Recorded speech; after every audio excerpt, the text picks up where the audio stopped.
be a solution summit because everyone is part of the food system. We are looking to get all of you and your ideas around the table to ensure that action is owned and driven by different actors. We want action to be driven by you. Your leadership and ability to have courageous conversations rather than avoid them will be very critical. If we can't have courageous conversations about what needs to change and how we need to work together, then we won't be able to go very far. We need each of you to determine the food system you want for your future and to act on it to make them a reality. We must do this understanding fully well our place in the world and that what we do as individuals impacts on others. I look forward to working with you in this summit process. Together, we can build a world of inclusive growth, environmental sustainability, and social justice. We can build a resilient world where no one is hungry, no one is poor, and no one is left behind. I thank you.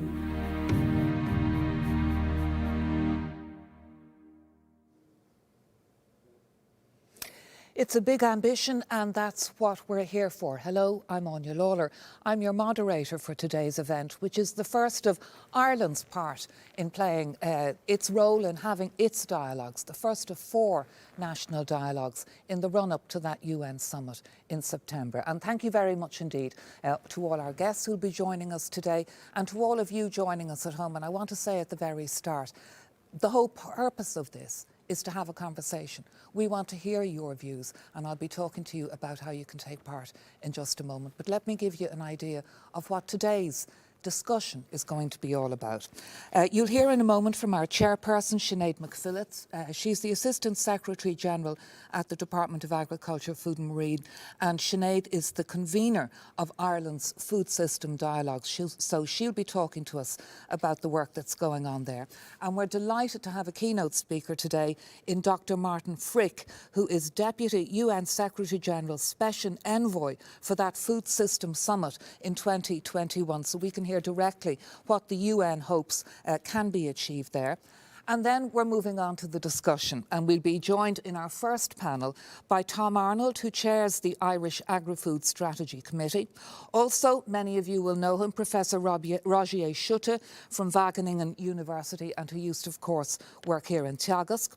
Dr. John Bell from the European Commission runs their Healthy Planet initiative, and also Caroline Keeling, who's the CEO of Keelings. And they're going to be talking to us about Ireland's 2030 food strategy and the difference in taking a food systems approach in that strategy. We'll hear from the panellists, and again, using Slido, I'll be talking to you about that in a moment. We'll be looking for you to take part there, and I'll be interested in bringing as many of your questions as we can to the panellists. And then we'll be moving on to our second panel, which is going to be dealing with that very difficult question of the trade-offs in particular between the environmental and economic sustainability challenge in the 2030 Agri-Food Strategy. And to talk about that, our panellists will be Laura Burke, who's the Director General of the EPA, Tim Cullinan, the President of the IFA, Pat Murphy, the President and Chief Executive of Kerry Group's Dairy and Agribusiness Divisions, and also Karen Ciesielski, the Irish Environment Network, and Karen is on the Environment Pillar on the Agri-Food 2030 Strategy Committee. So these are people who know an awful lot and can answer an awful lot of your questions, and certainly we're interested in you hearing from them and them hearing from you. Now, we're using Slido today, so please join the conversation online. And to do that, all you have to do is take out your smartphone if you haven't got it open already. You open your browser, go to slido.com and enter the event code, which is hashtag food systems, all one word, capital F, capital S, hashtag food systems. You should be in by now, so you can ask questions and vote for the ones you like. Now, we've started with a very quick poll to let us know, where are you? Where are you watching us from today? So that's going to be our first poll question. And I'll bring you more the answers on that during the break, so you can know about all the other people who are watching a little bit more and where they are. For more information for anyone who wants, it's on Ireland's food system and the UN Food System Summit this year. If you want to follow up on anything or know more about anything you hear today, you can visit the website gov.ie/food systems. And on that gov.ie/food systems, you can also register for all the upcoming dialogues, 3 more to come. And I'll be telling you more about those during the break between our first and our second panel. So we've a lot to come in the next 2 hours. I hope you can stay with us. The public consultation on the environmental assessment of the draft Agri-Food Strategy 2030 is now open until June the 15th. That's June the 15th. And again, if you want to have your say, go to gov.ie consultations, and that's where you can have your say. So as I say, a lot coming up in the next 2 hours. And to begin, I'll hand you over to our chairperson, Sinead McPhillips. Sinead. Thank you very much, Anya. Hello, everyone. My name is Sinead McPhillips. I'm Assistant Secretary General in the Department of Agriculture, Food and the Marine, and I'm also the National Convener for Ireland's Food Systems Summit Dialogues, and I will be the chair for today's event, which, as Anya has said, is the first in a series of 4 dialogues over the next few weeks. In September this year, the United Nations Secretary General will host a Food Systems Summit to highlight the importance of food systems and their relevance to achieving the UN's Sustainable Development Goals, the SDGs, by 2030. As you've heard from the video, this is intended to be a very different type of UN summit. It is designed as a people's summit, with every country in the world asked to host dialogues like this one, to ensure that a wide range of voices and viewpoints are represented.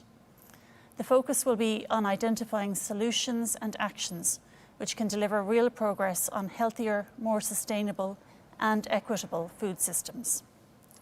These national dialogues are a central part of Ireland's engagement with the summit and will provide an opportunity to hear from a broad range of stakeholders, both on Ireland's own food system and our engagement with the global system. The dialogues coincide with the launch for public consultation this week of Ireland's draft Agri-Food Strategy for 2030 and its draft environmental assessment. This new 10-year strategy has been developed using a food systems approach, making Ireland one of the first countries in the world to do so. A food systems approach takes account of the linkages between food and health and food and the environment. It considers sustainability in all its dimensions: economic, social and environmental, with innovation as a key driver. Many of the members of the 2030 Strategy Committee will be taking part in these dialogues, reflecting not only their own areas of expertise, but also their shared experience over the last 18 months of strategy formation, listening to each other's views, sharing experiences, and working together to agree a shared vision for the food system that we want to have in 10 years' time. Today's first dialogue introduces sustainable food systems and Ireland's 2030 strategy. We will first hear a keynote address, as Anya has mentioned, from Dr. Martin Frick, who is the Deputy Special Envoy for the UN Food Systems Summit. Martin will explain why sustainable food systems at local, regional and global levels are of such great importance to achieving a sustainable future for all people and the planet, as well as the outcomes that we can expect from the UN Summit in September. 2 panel discussions will follow. The first panel will include Tom Arnold, the chair of the 2030 Strategy Committee, and will look at the key elements of the draft strategy from both a national and an international perspective. The second panel will address the synergies and trade-offs between environmental and economic sustainability. Many of you will be aware that the environmental pillar withdrew from the 2030 Strategy Committee before the end of the strategy formation process. So I am particularly pleased that Karen Ciesielski from the environmental pillar will join this panel to give some initial reactions to the draft strategy. I hope that these dialogues will provide an opportunity for all stakeholders, from farmers and fishers right through to consumers, to learn more about Ireland's food system, to build our understanding about the big challenges and the big opportunities we face, and how we can work together to address them. It is important to say that we are not looking for consensus today. We hope to have an open discussion and to listen and learn from each other. I would like to acknowledge and thank the RDS for their support in hosting these national dialogues. Agriculture and rural development has always been a vital part of the work of the RDS, from its founding in 1731 290 years ago. This work continues today in events such as this one, with a programme that focuses on the sustainable development of rural Ireland. As Anya has said, just a reminder that we are using the hashtag food systems in any social media around the dialogues, so please feel free to use that. I will now hand the floor to Dr. Martin Frick for the keynote address. Thank you. Thank you, Assistant Secretary General. And it's difficult to start because you already met so many of the important points. I want to start by thanking Ireland, because really this summit would not exist without also Ireland's leadership asking early on for a food system summit. And as you said, there were food summits before, but having a summit that looks at food as the entire system is new. And this is, I think, one of the key messages here, that for so many years we have looked into food issues from a sort of ministers of agriculture perspective only. We know today, in the midst of a pandemic, that nutrition is the key element in making a population resilient against pandemics such as COVID. We know at the same time, with recent documentations from FAO, for example, that food as a system, not only agriculture, but cooling, transport, plastic wrapping, and very importantly, food waste, amount to more than 1/3 of the global greenhouse gas emissions. Now, I spent many years in the climate process, and we have been looking into issues like car traffic and air travel and all of these issues, but we need to look into agriculture and food production as one of the key drivers. And it goes for two ways. Agriculture and food production, as the world sees it today, is all too often part of the problem. In many countries, it's a driver of deforestation. It's a driver of ecosystems, loss of biodiversity, consumes too much water, and emits too much greenhouse gas emissions. But at the same time, solutions are at hand.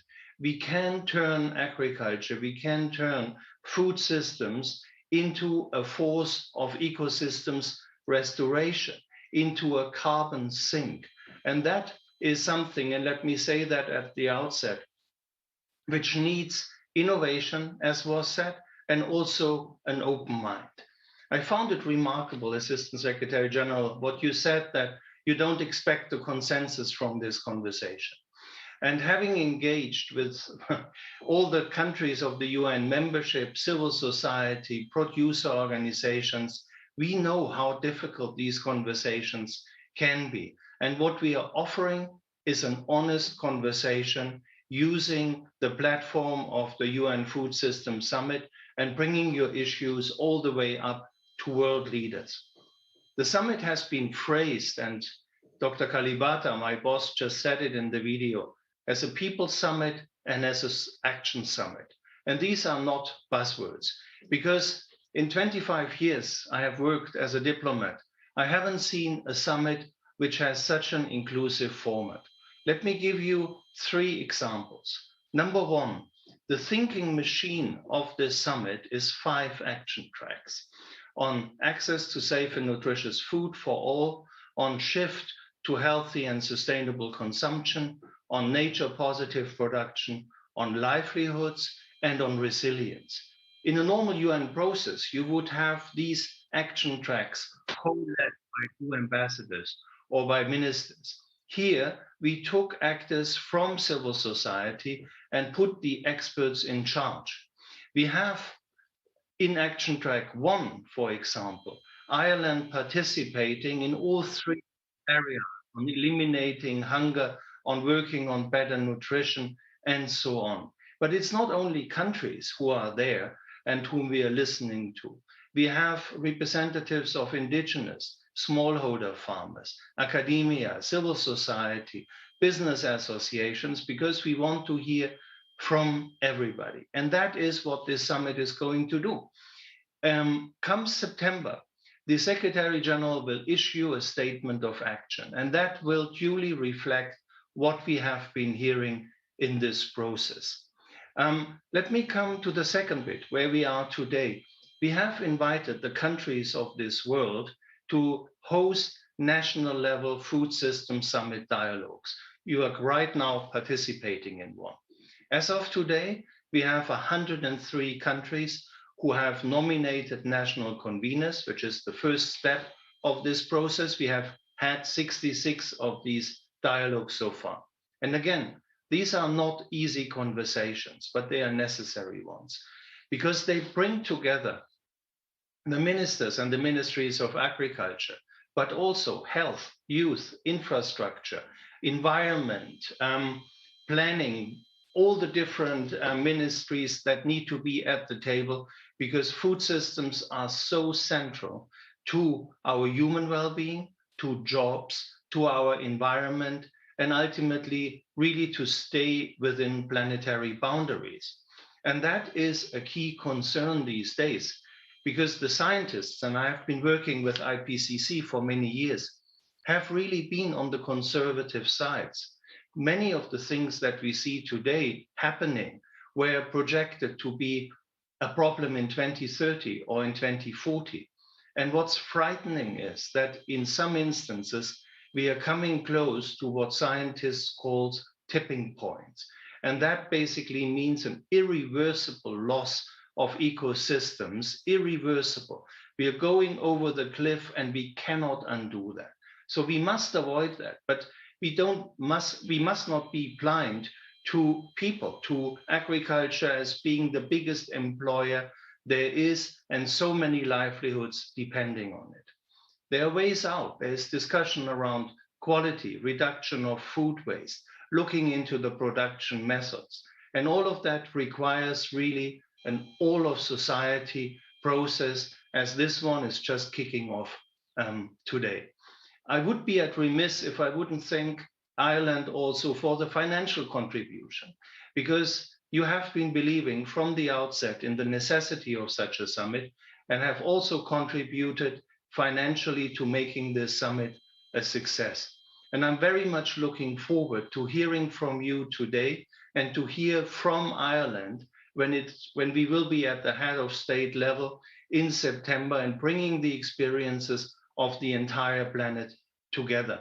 This is not going to happen overnight, but heads of states and heads of government will present their 2030 pathways, the 9 harvests we have before we are at 2030, what we can do really to eliminate hunger, as we promised it in SDG 2, to work to eliminate poverty, to stay within the planetary boundaries, be it fish stocks, be it land resources, and to finally come to grips with climate change. And with that, I thank you very much for your attention and would give back to the moderator. Thank you very much indeed. And Dr. Frick, thank you, because you certainly set out the challenge that we face. And it's time now to meet our very first panel, and I'm delighted to welcome, many of you know him already. He is the chair of the 2030 Strategy, Agri-Food Strategy Committee, Tom Arnold. Tom, I didn't know your primary degree was in agricultural economics. It is indeed, from UCD. Well, you learn something new every day. Absolutely. So Tom is going to be talking to us about the work of that committee. We're also delighted to be welcome. Joining us remotely is Rogier Schulte. Rogier is chair of the Farming Systems Ecology at Wageningen University, where he focuses on the radical redesign of sustainable foodscapes. And Rogier, thank you very much indeed for joining us. My pleasure. We're also delighted to welcome Dr. John Bell. He's the Healthy Planet Director of the Directorate General of Research and Innovation in the European Commission. And with all the talk about the European Green Deal, Dr. Bell, we're very much looking forward to hearing from you. Thank you. And we're also joined by Caroline Keeling, who's the Chief Executive of Keeling's, an Irish company, 100% Irish owned, and anyone who hasn't eaten a Keeling strawberry in this country, well, I don't know who they are, because I think we all have, and Keeling's is well known to all. Tom, I want to talk to you first of all about the 2030 committee, the committee you chair. What is it? Where does it work at? and what are its challenges in the months ahead, given this critical summit with the UN in September? Okay. Well, could I start, Anya, by saying how delighted I am that you're moderating a national conversation on this strategy over the next 4 weeks, and I hope it's going to be hugely productive. The strategy is the fifth in a series of agri-food strategies which have been in place since the year 2000. And we were asked to start our work in November of 2019, just before COVID. So in answering your question, what I'd like to do is perhaps say, what was it we were asked to do and how we went about it?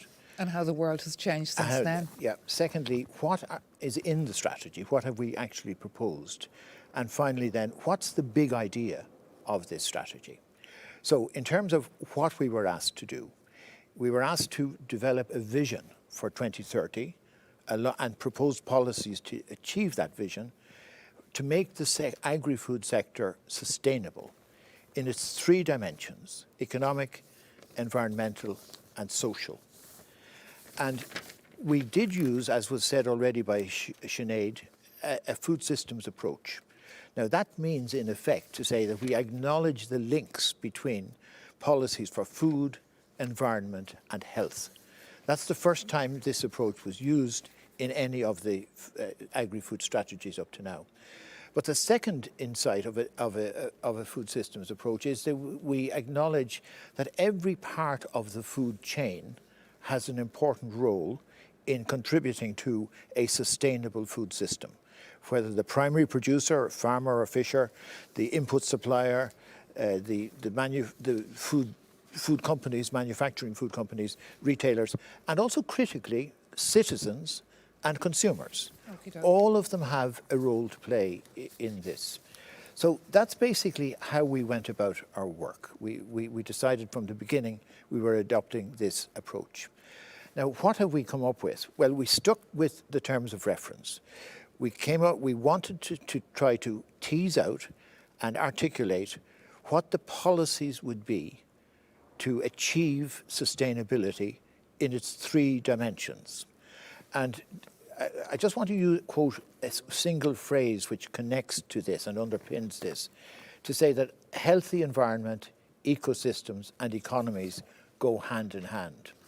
So in terms of the more detailed recommendations, we're talking about 4 high-level missions to be achieved with specific policy proposals. And I'll briefly mention what these are. Firstly, a climate-smart, environmentally sustainable sector. Now, this is the most detailed part of the report. It spells out a whole range of ideas that should be put in place to achieve this, but it's informed by a statement in the executive summary as follows. The strategy recognises that there needs to be a profound shift towards more sustainable policies and actions nationally and internationally. So obviously we're fitting within national policy here. National policy is that we're working towards a climate neutral economy by 2050, and obviously the ag sector has to play its part in that. There will be later on this year the decisions by government about carbon allocations, carbon budgets for each of the major economic sectors, and we will have to build on what's already in the strategy, but we'll have to further adjust it in light of that. The second mission is to work towards viable and resilient primary producers with enhanced well-being. It could be said, and it has been said, that some of the previous strategies were very successful from a macroeconomic point of view or for a sectoral point of view, but the actual benefits of that success did not translate down to the primary producer. And I think there's a very specific focus in our strategy on dealing with this. The third area then is dealing with food that is safe, nutritious and appealing, trusted and valued at home and abroad. And that's where we make the connections between food and health, where we're arguing that there needs to be a much greater emphasis in politically and policy-wise on food and health. And then the fourth mission is looking to an innovative, competitive and resilient sector driven by technology. And that deals with the issues like the rapidly expanding world of agri-tech and the bioeconomy. And then to round all that up, there is the final chapter, and it's crucially important, on dealing with monitoring and implementing the range of policies committed to in the strategy. So, against all that background, what's the big idea? The big idea is that we are saying, and the committee is saying, that Ireland should, over the next decade, become a world leader in sustainable food systems. Now, that's a big challenge and a big ambition. But if it can be achieved, it will both meet the needs of Irish society, but it would also give Ireland a competitive advantage in our trade and economic relations internationally. But to achieve that, we're going to need cooperation across the board. This strategy provides the vision. Sinead mentioned that the environmental pillar pulled out before we finalised that vision. It's very good that Karen is from the pillar is participating today. She played a really important role in our deliberations up till February. But I hope that in the course of this public consultation and in the debate around it, that the environmental pillar could indeed come back and finalise, because this vision, this strategy is ultimately going to be finalised later on after this process of public consultation. So I think there's a lot to play for. We have a big national interest in having a high level of political and societal consensus around this strategy. That's our best guarantee it'll be implemented. Okay. And Roger Schutte, maybe you would talk to us about where, given where we are and given what we're aiming to be, a world leader in achieving environmentally sustainable agriculture, viable and resilient primary producers that produces safe, nutritious food that's trusted and that innovates and is resilient through technology. How do we compare with other countries at the moment, Roger, and what do you see that we need to do to achieve that goal? Yeah, thank you, Anya. I'm seeing a very interesting, almost third installment to a trilogy that for me started with the food harvest strategy, the Food Harvest 2020. That was also an agri-food strategy, very much with a volume target within an environmental context. Then we had the Food Wise 2025, where we progressed to a value target with an environmental impact assessment. And now here we see the Agri-Food Strategy 2030 that really has, to my knowledge, is the first national strategy that has taken the EU Green Deal and Farm to Fork strategy and put environmental targets in the first chapter, in its first mission, within the context of social and economic sustainability. It is the first national strategy as such that I see. If I compare it, for example, also the Netherlands does have a vision for a future food system based around circularity, the circular food system, and that makes sense from a perspective in the Netherlands where sustainability is the debate is strongly dominated by a discussion on nutrients and how to manage those. But the big difference really is that the Netherlands, the Ministry of Agriculture, explicitly relies on the innovation potential of the sector itself to come up with the pathway and the solutions. And this is where we'll be watching the Agri-Food 2030 strategy very closely, particularly the last chapter that Tom is referring to on implementation and monitoring. Because what we see, when I talk to farmers across Europe, they share an experience that they know that the discussion and the debate on sustainability is a hot topic in society. What they fear most is that the challenge is put at their feet and that is left to them to solve by themselves. And as we're taking a food systems approach, I think it's important that we look at what everyone in the food system has a role to play, and no one can be left behind. And that implementation, it needs the orchestration of the different actors, of the processes, of the banks, of the policymakers, even of EU policy, of the advisory services with the farmers And then we have a chance of making a difference. And we'll be watching the implementation of the Agri-Food Strategy with great interest from that perspective. Roger, questions coming in already. Before I go to the rest of our panel, let me put, really it's the key question for an awful lot of environmental campaigners at the moment. Is a livestock-based system sustainable, or should we all be moving to a plant-based diet? Now, particularly here in Ireland, that's a big question. What's your take on it? There's a difference there whether we're talking about our current European farming systems or the system that we want to aim for. The short answer is there is a role for livestock in sustainable food systems. And when we're talking about ruminants, there's particularly a role for grass-based ruminants within sustainable food systems and healthy diets. That doesn't mean that there is no challenges associated with the livestock sector. There are challenges. There are challenges here and today, but they can be addressed, and so that there is a role for the animals within a food system.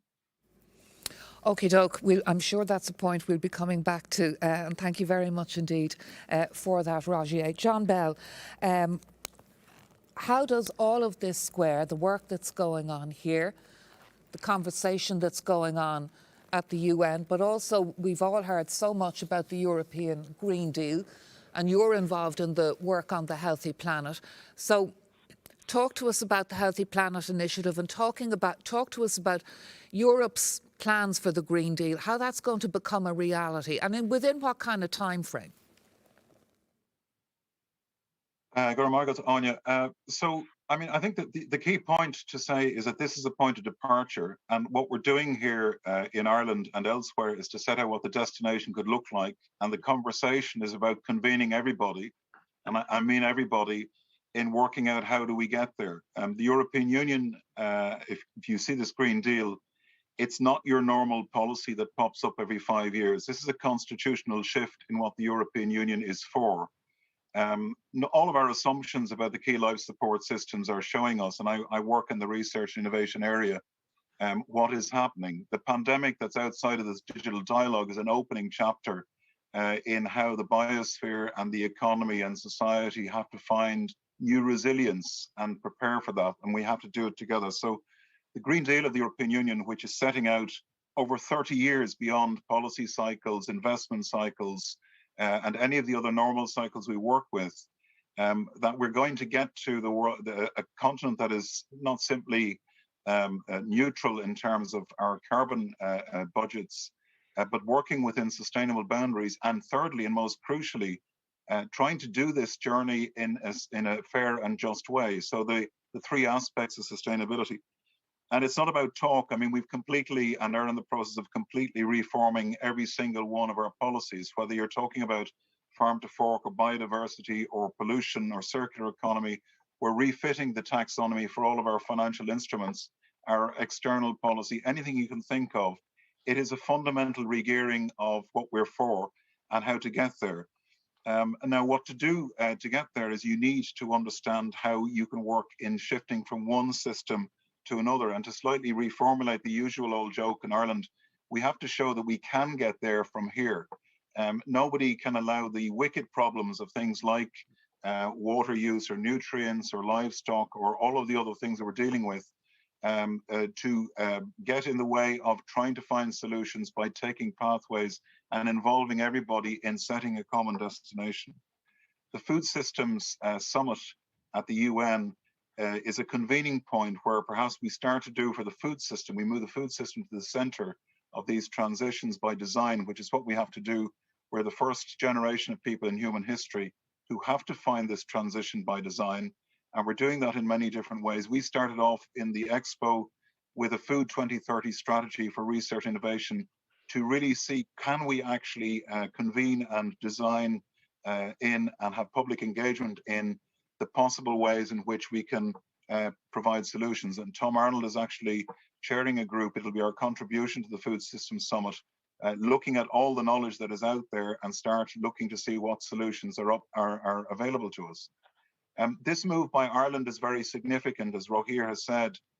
We need member states to convene the conversation and to set out not aspirations, but how they're going to be realized.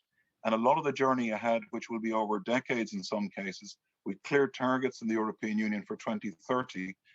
How do we convene the means to get to that point? Where I'm working in terms of research and innovation, we think the mission-based thinking is the right way to go. We're launching in the coming weeks 4 large Green Deal missions, which, if you like, they're the equivalent of moonshots, they're Earth shots, where we want to, on the one hand, target the restoration of 3/4 of Europe's soils by the end of the decade, with all that means for biodiversity and nutrient cycles and food and nutrition security and water. The restoration, the means to restore the entire water cycle by 2050 for our oceans and seas and rivers, and the development of 100 carbon neutral cities, alongside what will be the biggest single challenge, which is how do we manage the unavoidable disruptions of climate adaptation by building resilience in at community level on things like food, water, infrastructure, and so forth. So from the European Union's point of view, this is a very, very important moment to see a strategy which is not the end of thinking, but the beginning of a process. And in that, we have to take evidence and knowledge and build them and hardwire them into opportunity, because I think opportunity here is a very important word. When we come out of this pandemic, we're not simply looking at recovery, we're looking at building a resilient economy and society and ecology. And that's what this is about. It's convening people around the idea that even if we're starting to run out of time, we're not running out of ideas. And as a challenge for Ireland, perhaps it's unusual for Ireland to be thinking about future geography rather than past history. The question is, can Ireland, with its position and its geography and its knowledge of food systems and what that means for people in different ways, can it be the green heart of the Green Deal in 10 years' time? Questions come in on Slido, John, just before I bring in Caroline, that Ireland's a small country, so why should we be trying to be that green heart of the Green Deal? Why should we be trying to be the world leader Tom Arnold spoke about, in your view? Because we can. There are many parts of the world which can't. If I can tell you some of the data that I'm looking at, for example, people complain about the rain and worry about the grassland sectors and so forth. Just to give you a detail on climate adaptation, the Rhine River dried up a couple of summers ago, to the point that we could only move a fifth of what normally moves forward. It means there's major challenges coming to whatever we think of our assumptions about food systems. With food systems, we have to get ahead of the problems, and we have to convene everybody in working out what the destination should be.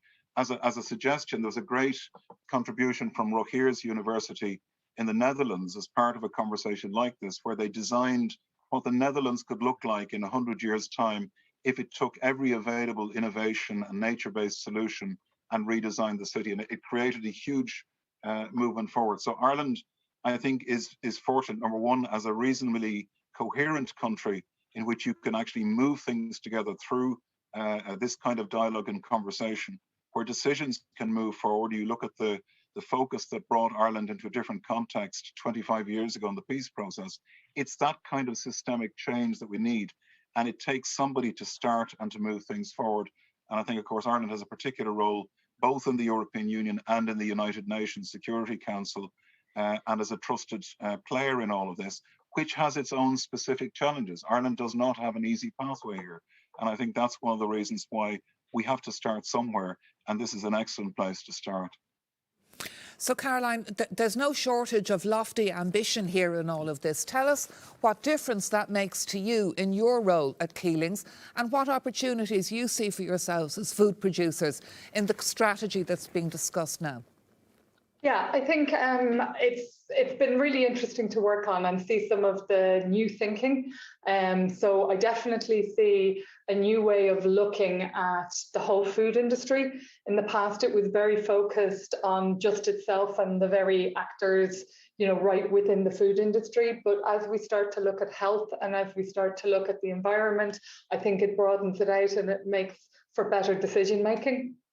So for us, looking at health, I think there's a huge opportunity there. One of the recent surveys we did showed that about 57% of people really want to eat 5 a day, but only 18% are eating 5 a day.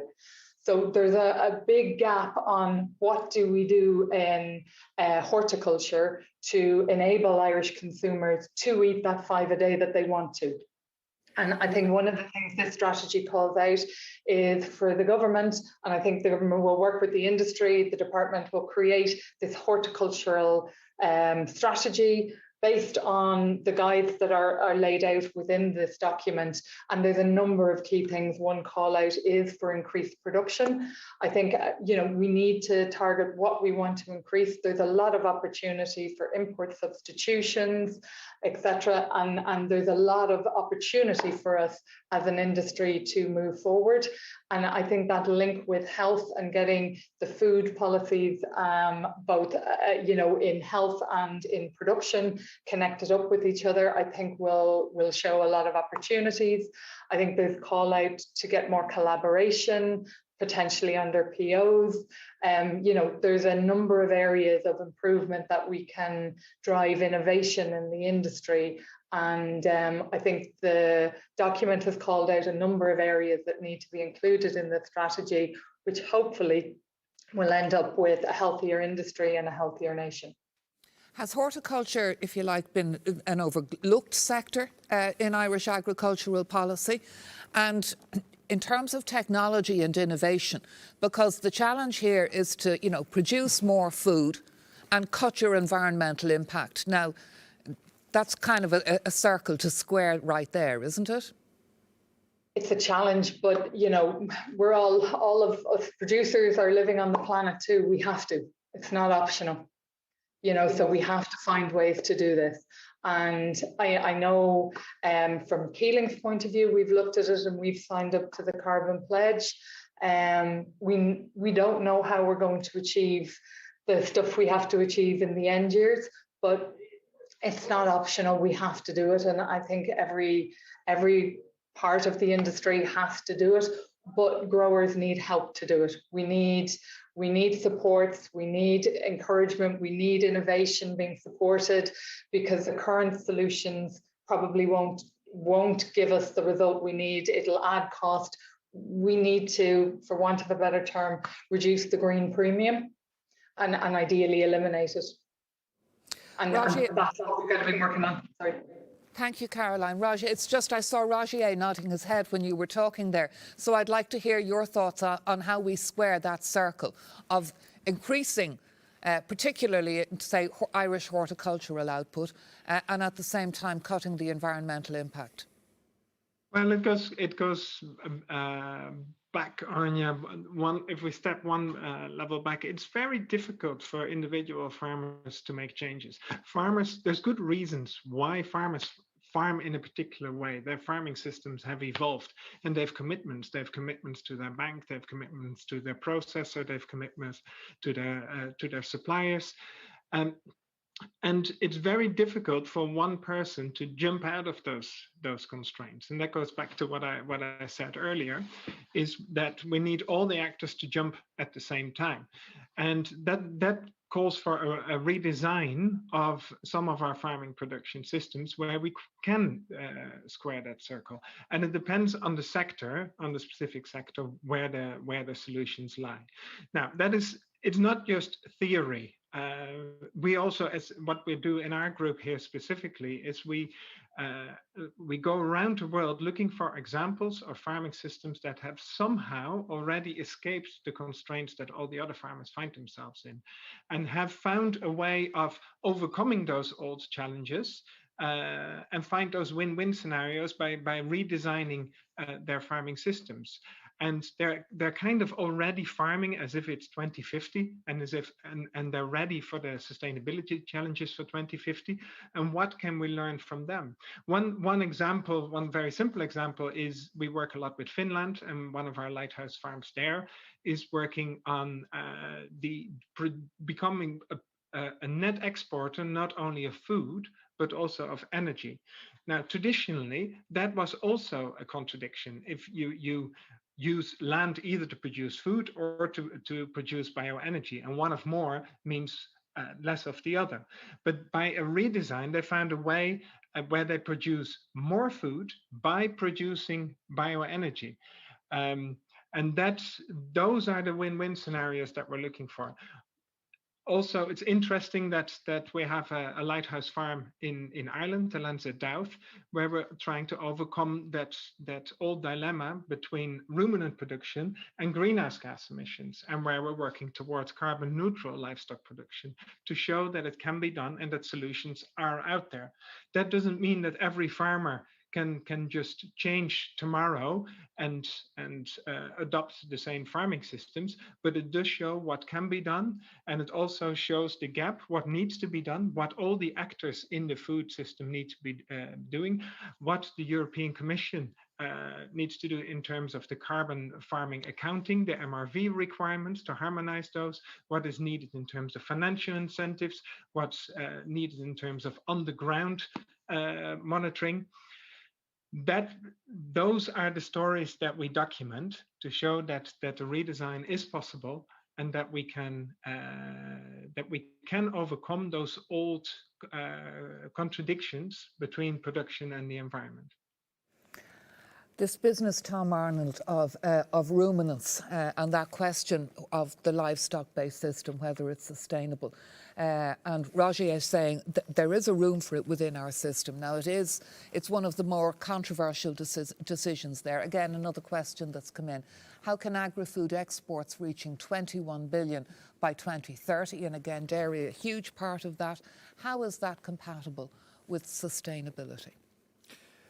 Well, on the plant-based, animal-based issue, we discussed this in the document. We acknowledge that there are many, let's call them Western countries, where there should be more plant consumption and less meat consumption.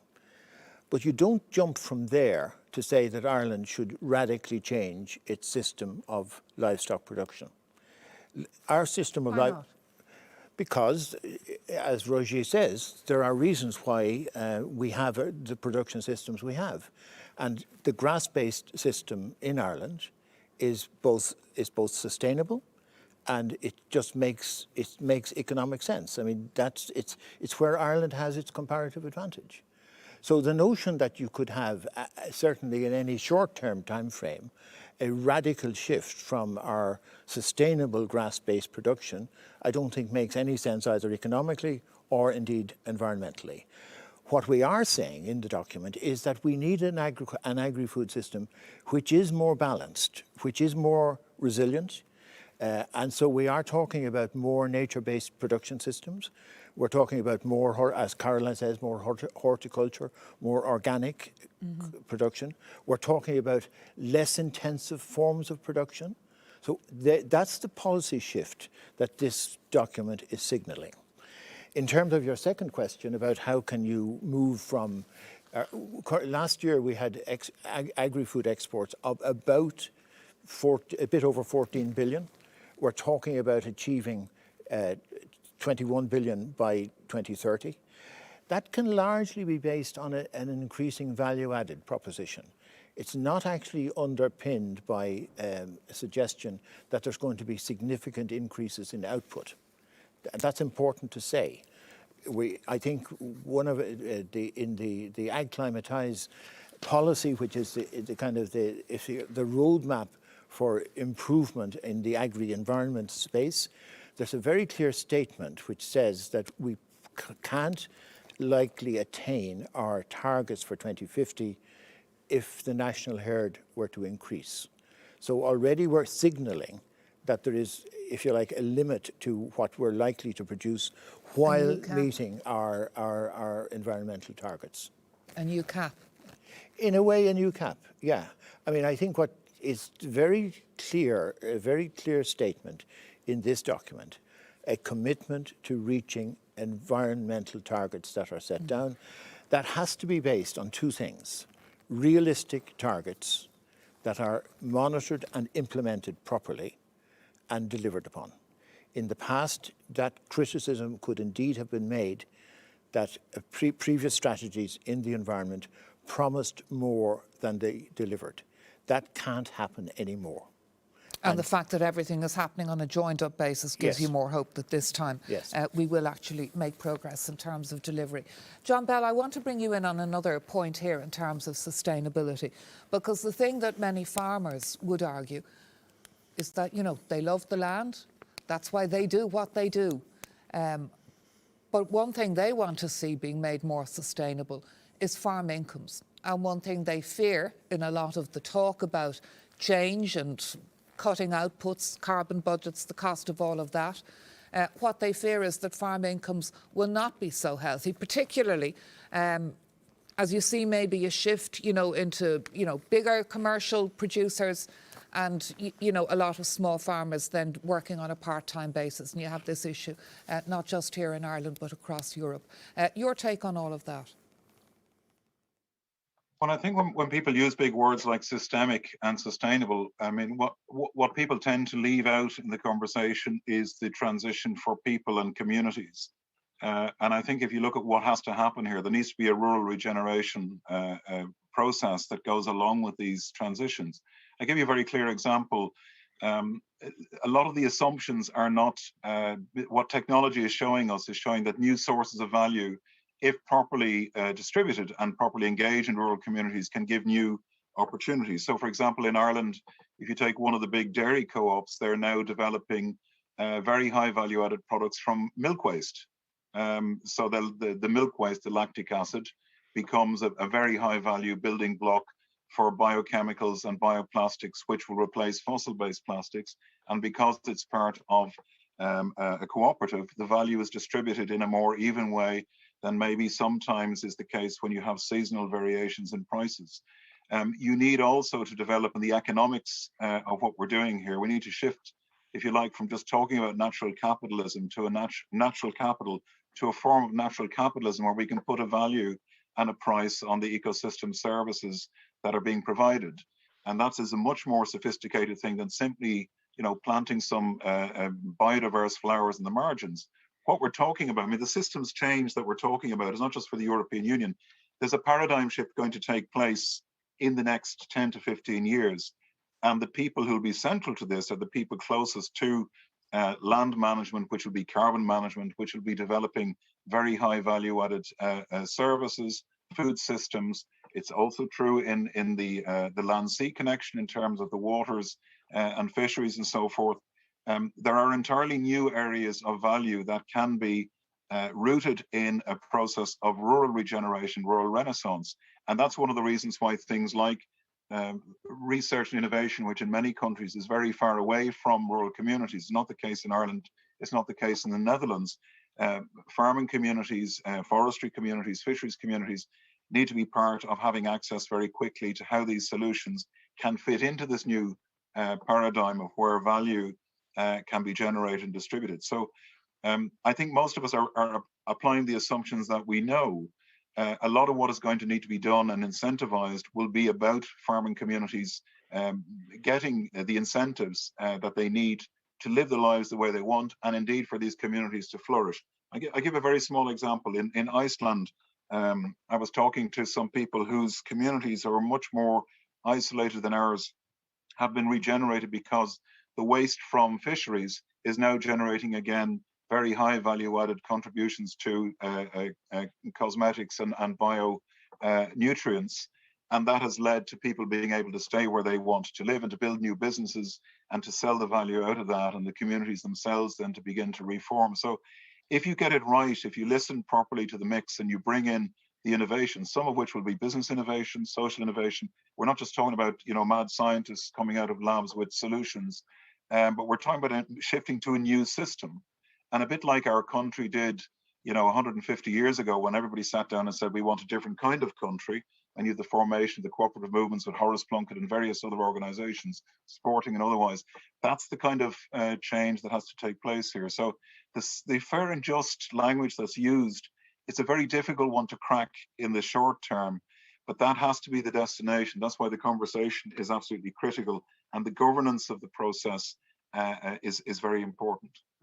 You talk about natural capitalism. What's that old expression? There's money in muck. That's something I think we'll all be learning a lot more about. Caroline, one question that's come in, and I'd be interested in your take on it from Keeling's point of view. What do you see are the main areas needing innovation in the food system? Where should the focus be? I suppose I'd probably be closer to the horticultural side, but I do see innovation in how we can produce with reduced carbon impact. So the ones we'd be looking at would be glass houses. At the moment, you know, we use gas, natural gas to heat and also to give us the carbon dioxide for the crop. But as we move forward, how can we grow product under glass, heated, you know, in a carbon neutral way? That's going to be critical. I think the constant challenge we have on cost is another area of innovation that is needed. I think automation is going to be required in the industry. It's very low at the moment, but I think over the next 10 years, when you look at some of the developments that are coming out with robotics, I think there will be an increased level of automation in the industry, and I think that's going to be needed.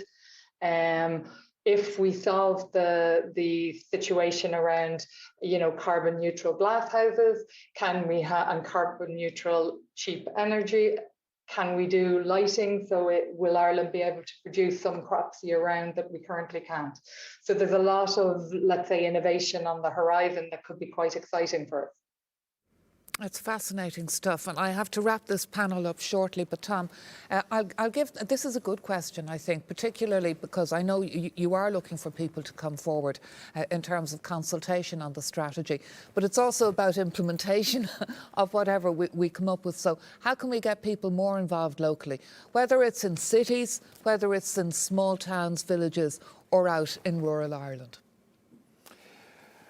Well, you know, I think there's a capital that we have to already build on. There's a great tradition of local involvement in things. I mean, one of our members on the committee, Kieran Callanan from West Cork, has a whole lifetime's history of getting engaged in local development, promoting local leadership, etc. This strategy is very much about that. It's about encouraging more innovative ways for local people to take their own, if you like, future in their own hands.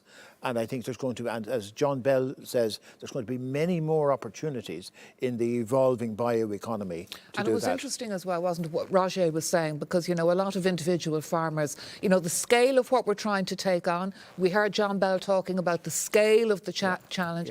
A lot of individual farmers, a lot of individuals feel it's too daunting, what can I do? Well, you know, I've no choice except to get my food from the supermarket or whatever. You equally, I mean, I watch every week Ear to the Ground. There's a stream of fascinating innovation that's highlighting, for example. So I don't think there's any shortage of out there. It's just that I think we need to value it, celebrate it, and promote it a lot more. And this strategy is encouraging that. All right. Well, Tom, thank you so much. And I'd like to thank all my panellists today, Rogier, Caroline and John. Thank you all for your contributions. I certainly found the time flew. And thank you, by the way, for the questions that came in, and keep them coming for the panel that we'll have, our second panel coming up shortly. I don't know if there's anything like a virtual round of applause, but a virtual round of applause for a very interesting first panel. And thank you all very much. Now, a couple of things I'm going to give you right now. The results, remember I told you we were using Slido here, and I gave you a Slido poll question, which was, where are you? And do we have the result of that one yet, or will I give you the second Slido question? No, I'm going to give you the second Slido question. So here it is. In your opinion, what's the most important priority for Ireland's future agri-food system? And the answers you can choose from: 1, biodiversity; farm incomes; 3, local food production and consumption; 4, competitiveness; 5, diversification; 6, climate adaptation and mitigation; and 7, other. We'd be really interested to see the responses on that. Do we know where everybody is watching us from yet? Do we have the answer on that, by any chance? If we do, it's not up in... Oh, there you go. Primarily from Dublin. But you can see Cork, Limerick, Kilkenny, Kildare, Wicklow, Galway. Shout out to all of you. This is a bit like Eurovision, isn't it? Looking who's coming in. Thank you to all the way... by the way, to all the people who've joined us from Northern Ireland. Also Longford, UCD, Rural Tipperary, Fermanagh, Tralee, Mullingar. The Netherlands, thank you very much. Liffey, Meets and Cavan, a shout out to you. So thank you to all of us and keep those questions coming. Before I talk to you about the second, go ahead and talk to the second panel, I want to talk to you about the other dialogues that are coming up. So the next one is going to be on the 26th of April, and that's going to look at the really important topic about the health and well-being of people and society. It's going to be chaired by Dr. Pamela Byrne, who's the Chief Executive of the Food Safety Authority Ireland, and the keynote address, a man very familiar to us all at this stage, and someone I know a lot of you will want to hear from, and that is Dr. David Nabarro from the World Health Organization. He's their Special Envoy on COVID-19, and certainly, and this is something I'll be talking about with the panel now in part two, our second panel. COVID has been teaching us, you know, things we never could have imagined before. The world has changed so dramatically. So it's a really good example of how the world can shift gear and how people can pivot and adapt in the face of remarkable challenges.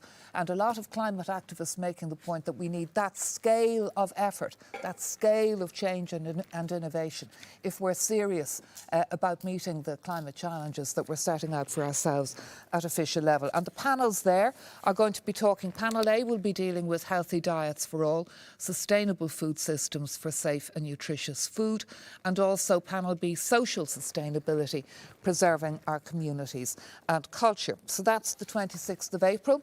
The third dialogue, May the 4th, promoting, oh, that's opening up day, isn't it, if the government makes the decision? Anyhow, let's not speculate on all of that.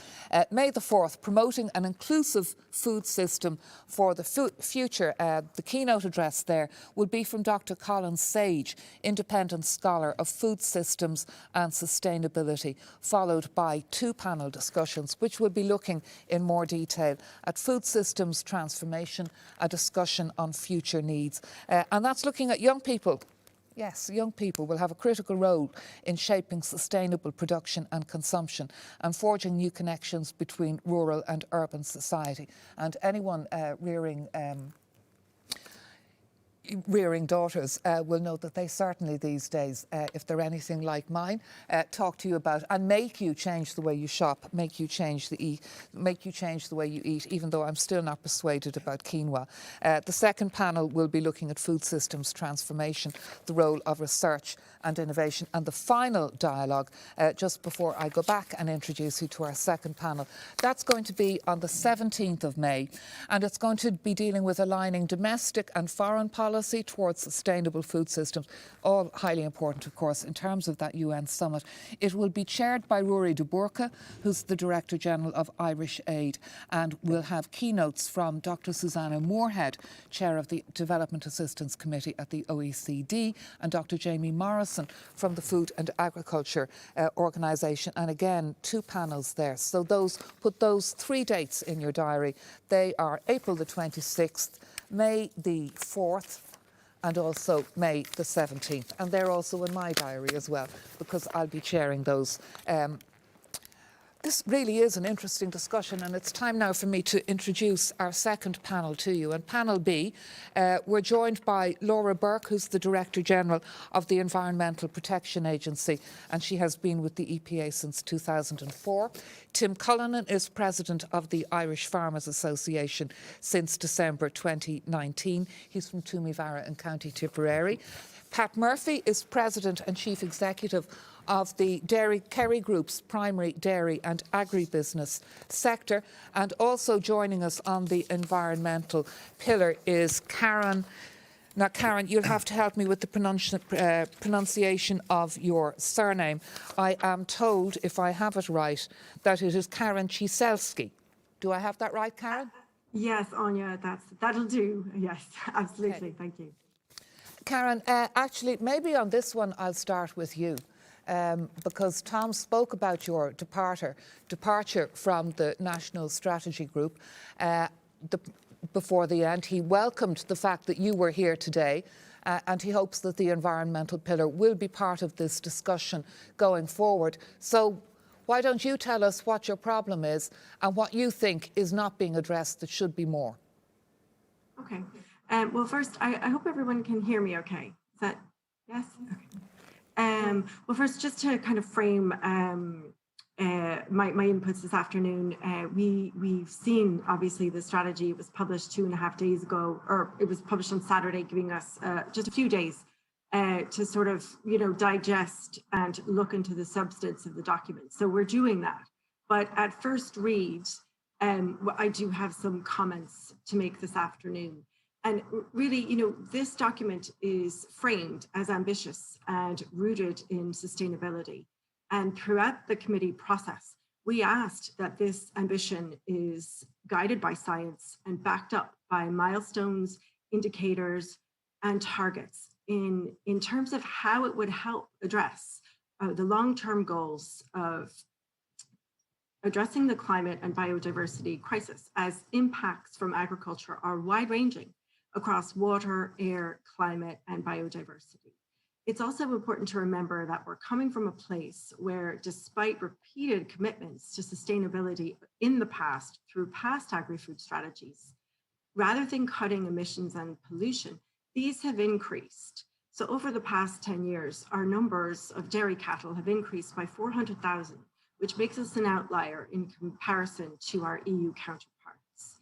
It's also the past decade has shown that this approach hasn't worked and it's actually been quite detrimental and had huge negative impacts on climate, biodiversity, water pollution, and also ammonia. Yet this strategy doesn't really do enough to ensure that we are operating within regulated limits on, for example, national nutrient inputs, and also intensive dairy and beef outputs. So also, we heard a lot of feedback from farming families, which I know Tom referred to earlier, that the previous strategies didn't serve them well. So the message for us as civil society and as folks interested in environmental sustainability is very clear that we need a change in direction, and one which supports farming families and fishers to adapt to sustainable practices and to more sustainable practices. So just at first read, there are indeed positive elements of this strategy. For example, it includes the 30% target of highly protected marine protected areas by 2030. We called for this during the committee process in a submission, and we welcomed it and we continue to welcome it. However, we have to note that we still haven't met the 10% target that we were supposed to have achieved by 2020. And this strategy doesn't provide a roadmap of how we're going to get there. It also doesn't include a plan of how we're going to end overfishing. The language is quite vague. For example, it says we'll work towards sustainable fishing, but it doesn't commit. And this really is the crux of the problem, Anya. With vague language and loose targets and scant accountability, if those targets aren't met, there are simply too many gaps for this to be a credible plan with sustainability at its core, in our view. Listening to you, it sounds like trust is a huge issue. What do you not trust? Well, I think we've seen targets being set and we've seen ambition, and the language used in this strategy and certainly throughout the committee process was very promising. And even the framing that it would be a climate friendly system, one that is sustainable and puts communities and the environment on an equal footing, along with economic benefits and social sustainability. And that all sounds wonderful. But when you dig down and drill down into what's actually in the strategy, I mean, the dairy outlook from Teagasc is actually increased over the next period. So we don't see how it is credible that this strategy is coherent with those kind of plans. And Tim Cullinan, from the farmers' point of view, there are issues of trust around this strategy too, aren't there, and the level of change that's being required. So talk to us about your trust issues. Of course there is, Anya, and look, it's always about trust. And as I said, I come from Tipperary myself, and I come from the heart of the Golden Vale, you know, where we've been farming for many years.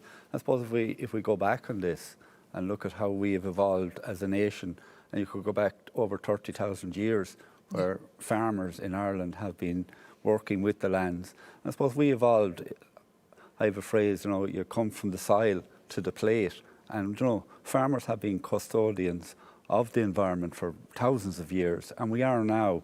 And okay, there is trust, and we face challenges. We're up for them, and we have always said, and, you know, I have worked with Tom on this strategy. It was my first strategy, and I was absolutely delighted to be representing all farmers on this strategy. And what we're doing here is, there is challenges ahead, but we are willing to deal with them. You know, we have a growing dairy herd in Ireland, which is very important, because if you look at it, farmers was restricted by quotas up until 2015. A huge amount of money has been invested by farmers since then in their businesses and in the co-op structure in Ireland as well, and that's very important. And what's very important here as well is, you know, for every town and rural parish in Ireland, you know, what we're doing, we're talking about sustainability, and you know, there's 3 legs to sustainability. Obviously the first one is that it's viable and societal and environmental as well, and we take all of those very seriously. But we have to start at the first pillar of viability. And you know, if the sector is not viable, well then it can't operate.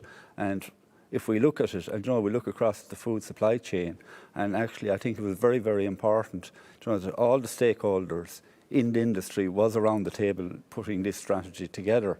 And what has happened here over a long number of years is the primary producer has been taking the least amount from that chain. We take about 18% of the margin overall.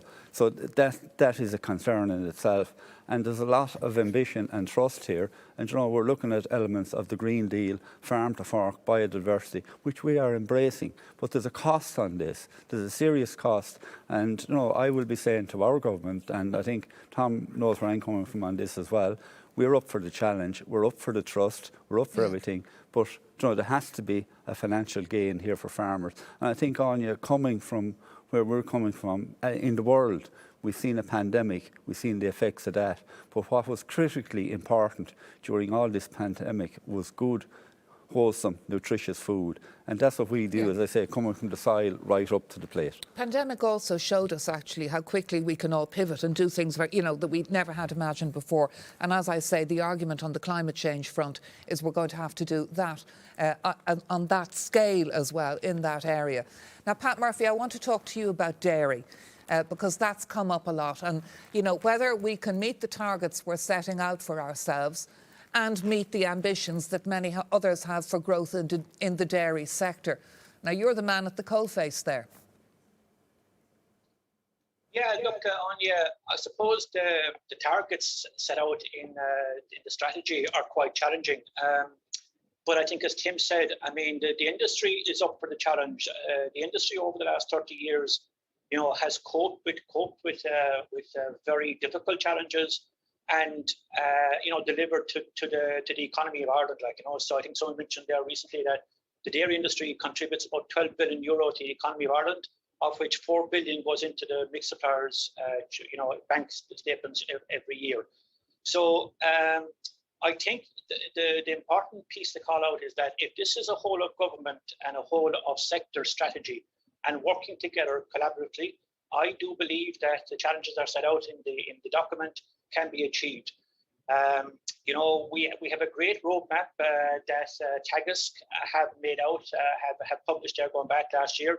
It's called the MAC curve, and there are some quick wins around fertilizer usage, around protected urea, around genetics of how we breed cattle, etc. So, and I think Tim mentioned as well, like, I mean, there's been a huge amount of investment at dairy farm level and at industry level over the last couple of years, and we have to continue that. There is an expectation that we have kind of entered maybe a stable period. There was very high growth over the last 5 years since quotas were abolished, but I think now we're entering into a more stable growth period. there'll be small growth. It won't be huge.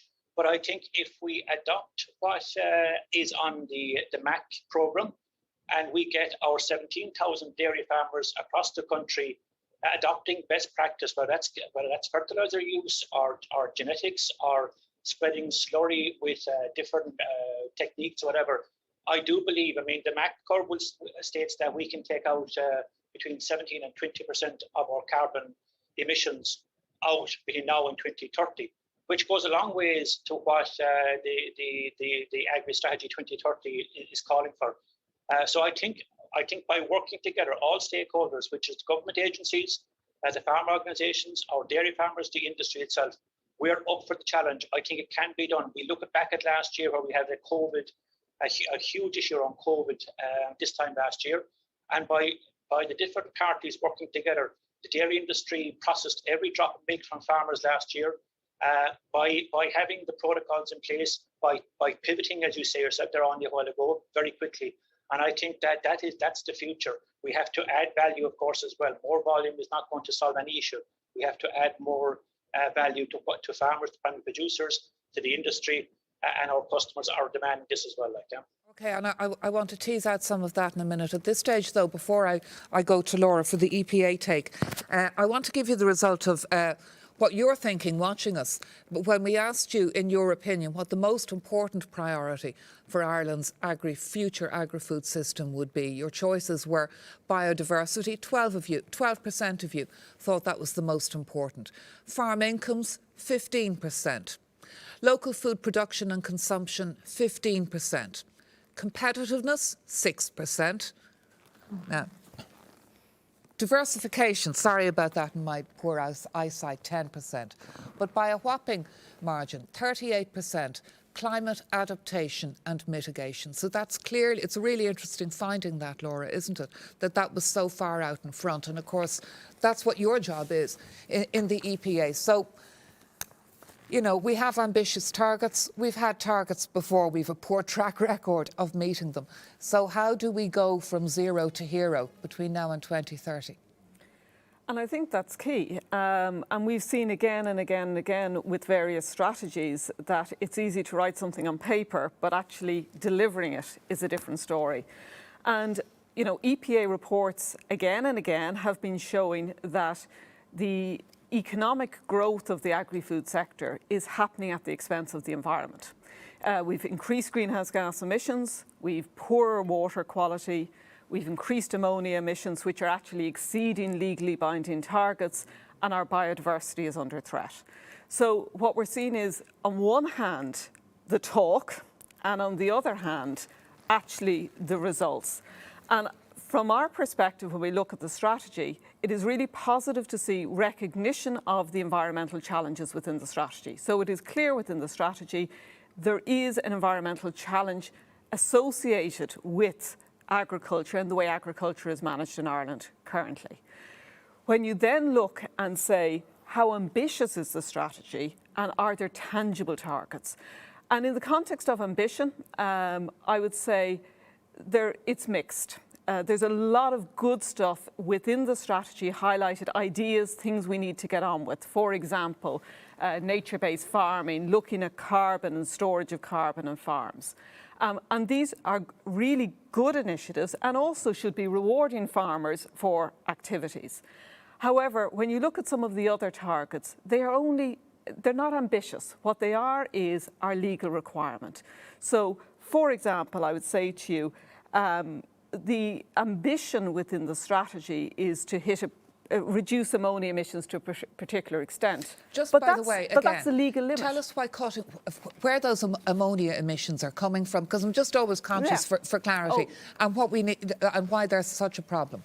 Well, 99% of the ammonia emissions come from agriculture, and they come from everything from cattle to pigs and poultry. So it is agriculture where the emissions are coming from.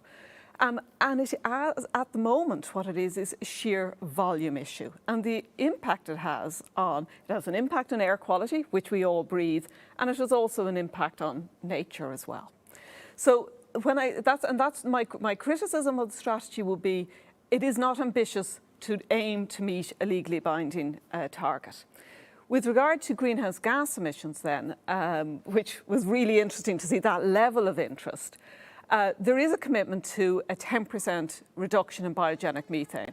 And on the face of it, I would say that's methane from animals. Methane from animals, exactly, and it's cows. That's, or cattle, I'm sure Tim would criticise my knowledge of the different animals, but cattle. So that's the issue. And there is a commitment to a reduction in methane. On the face of it, that's good, because actually greenhouse gas emissions from agriculture have been going up over the last number of years. So we need to get them down, but they're actually on the wrong trajectory. However, what we don't have in the strategy is what's the base year?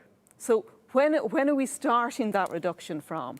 Is it from 2018? Is it from 2020? So what we need within the strategy is clear, tangible targets that everybody knows then whether we are successful or not. Because there's been a lot of talk this afternoon, which I think is great. It's really ambitious, saying, we need to change the trajectory of agriculture in Ireland. It is an incredibly important sector for the country, but we need to change the trajectory. Mm-hmm. But then we need all to be clear on what are the targets. So then we can see, are we hitting them or not? Because there's talk also about the MAC curve and ambitions to change how we manage agriculture. But it can't just be about efficiency. It can't be about being more efficient, because the environment doesn't know efficiency. The environment only knows the total impact of ammonia on our air quality, the total amount of greenhouse gas emissions, or the total amount of nutrients into the water, which impact the quality of the water that we all, whether it's we swim in or we drink, or animals and fish are in. Karen, can I get you to address this dilemma of a young farm family in a part of the country that's ideally, like Tipperary, ideally suited to produce dairy? And when the quotas were lifted and there were opportunities for that family to do what all families want to do, improve their lot in life, and they expanded into dairy. And they have invested an awful lot in dairy, and they are very fearful of a future where they are being told that agriculture is the problem and dairy is one of the biggest parts of that problem. What do you say to that family? Yeah, well, I think it's really important to first start off by saying that farmers are indeed the sort of first protectors in the line of of the land in terms of soil, water, and air quality. And also, they're at the front line in terms of climate change effects, and also in declines in water quality, and also, a loss of natural habitats and species. They need nature and ecosystems to be working properly. And so do we, because we depend on farmers for food. So I think it's really important to place that in a broader context of we are all very dependent on farmers. And certainly as environmentalists at the environmental pillar, we recognize the pivotal role that they play and that they have played and that they must play in future. I think the main thing to really consider is that just, as we adapt to the climate and biodiversity crisis and emergency that we're facing, just transition principles and supports have to be put in place.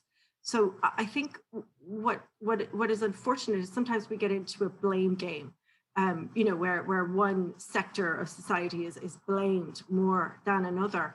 And I don't think that's very helpful to discourse or to finding solutions. I think we all need to realize we have to solve this together. And we all will have a role to play, no more than any other sector, but we all have to move in the same direction. So I would think that one of the main things, and certainly we'll be releasing a clear set of government policy recommendations in the very not so distant future. Together with colleagues at Stop Climate Chaos and the Sustainable Water Network, where we have set out some really clear and strong recommendations that will support farmers and certainly local production systems as well, because I think that that's important to recognize. I mean, a backdrop to this conversation today is a very heavily productivist and export model that we have. So we're not talking about, supporting farmer families when we talk about billions and tons of liters for export. So if we bring it back and strip it back and talk about how we want to sustainably produce and consume food, the conversation is a little bit more open, and certainly supporting farming families has to be at the center of this move towards transformation. Okay, and Tim Cullinan, let me put this question to you. Is your job as president of the IFA to resist as much of this as possible that's going to put, the burden of change on your members?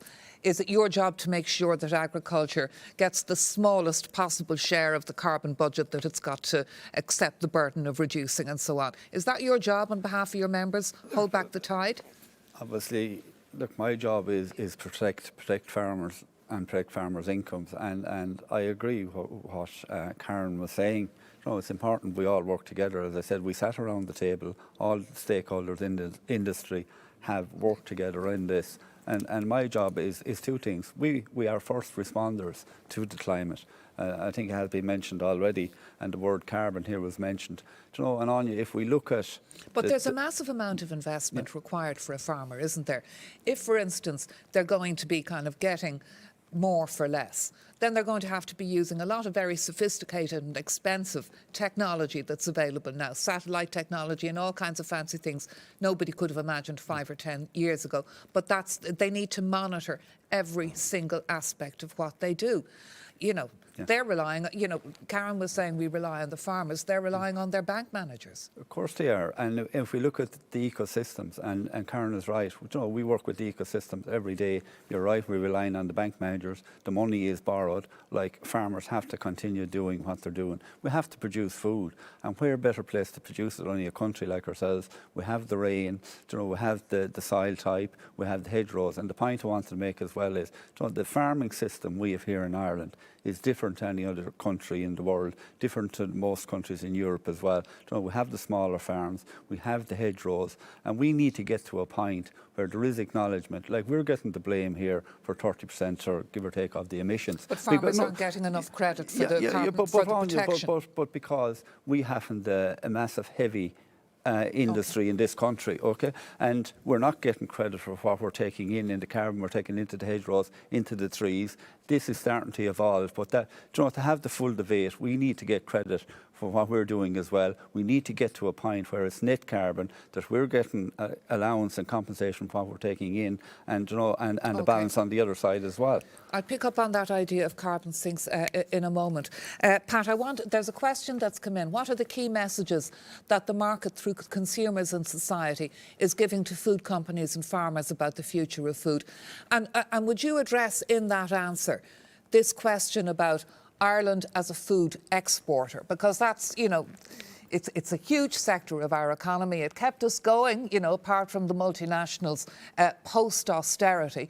But is it compatible with true growth in the future if we're also trying to be more sustainable and meet our climate targets? Pat? Sure, Anya. Look, our consumers and our customers across the world are telling us that we have to produce, and I'll talk about the dairy side, we have to produce dairy more sustainably in the future. We have to reduce our carbon footprint. So it's not just the regulators or the environmental pillar are telling us this. Our customers across the globe won't deal with the industry in Ireland if we can't prove that we are reducing footprint, that we're reducing emissions, and that we're getting more for less. So over time, I think that and if you look at, say, for example, in America, if you look at the food launches in America over the last couple of years, something like 15% of all launches now in America in food have a sustainability claim in them. And they are capturing 50% of the growth in revenue of market expansion in the States at the moment. We can see the same thing in Europe, where sustainability for our customers is becoming front and center. If we can't show that the industry, especially the dairy industry, is reducing footprint, they will buy their dairy from New Zealand or Australia or other places. There's plenty of competitors out there looking for the same business. I mean, I should go back then, of course. I mean, we would say that the carbon footprint of dairy in Ireland is almost best in the world. Ourselves in New Zealand, as Tim mentioned there, we have a grass-fed system.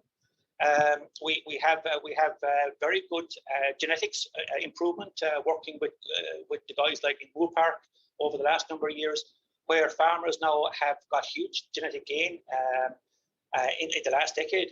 And so we're not getting as much water in milk as we were, and we're getting more solids. That's what it's all about, like, yeah. So I think that you know, we have a great story to tell. We've got this traditional family farm. We've got 100 cows per farmer. It's different in America. We have 5,000 cows per farmer, and it's different in New Zealand, where you have another 500 cows per farmer.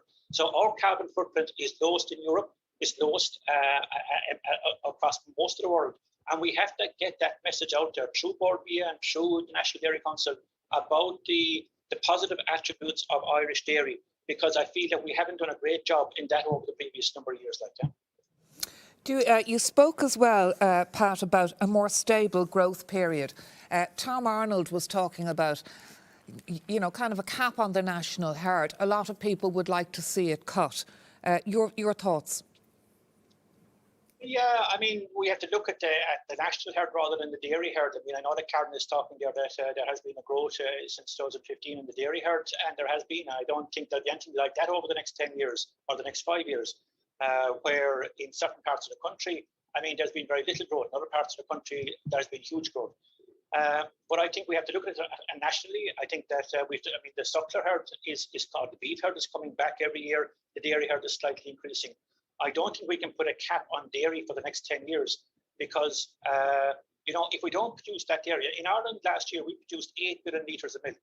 In Europe, in total, there was 160 billion litres of milk produced. So we have 5% of European production of milk, and we're the most efficient doing it. So if we put a cap in Ireland on milk production, it's only going to be produced in countries where their carbon emissions are higher, and it doesn't do anything for the global carbon footprint or emissions.